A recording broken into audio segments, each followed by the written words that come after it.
You're listening to Systemic Error Podcast. The failure was designed. Calling for their arrested Dem lawmaker goes scorched earth after detention, based on an article by Alexander Willis.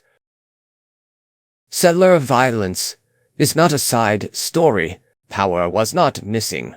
Rep. Khanna says Israeli settlers detained him in the occupied West Bank while carrying American-made M4s, and that IDF soldiers sided with the settlers and prolonged the detention. That is the core fact pattern here. Armed civilians, backed, or at least tolerated by uniformed state Hebrew Kaf, Hebrew Vav, Hebrew-it, controlling movement and intimidating American citizens. The rest is damage control. The real actor is the state. This should not be narrated as a spontaneous clash between travelers and locals. Settler violence in the West Bank is only possible because a state has built a system that allows it to happen, then pretends the worst actors are marginal. Khanna says the Israeli government lied to cover up the soldiers' involvement. If that is accurate, the issue is not confusion. It is state protection for organized violence. Misdirection is the point.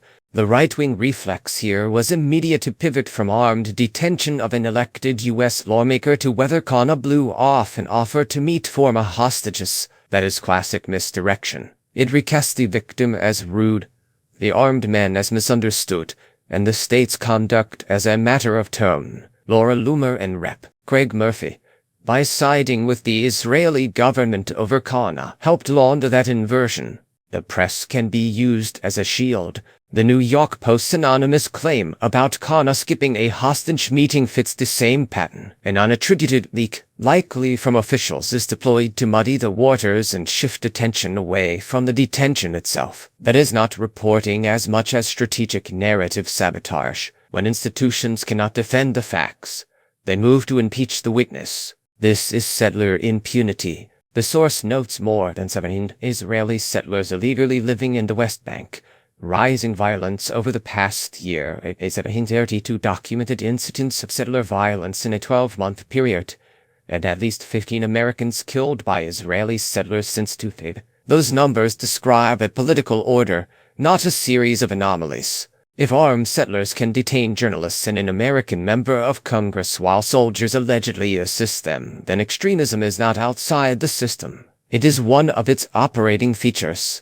The pattern. The broader lesson is simple. When power relies on unlawful domination, it always tries to rename coercion as misunderstanding and accountability as incitement. That is true in occupied territory and in the domestic politics that excuse it. The democratic position is not to flatter the people carrying the guns or the institutions covering for them. It is to identify who wields force, who shields them, and who gets blamed when the record becomes inconvenient.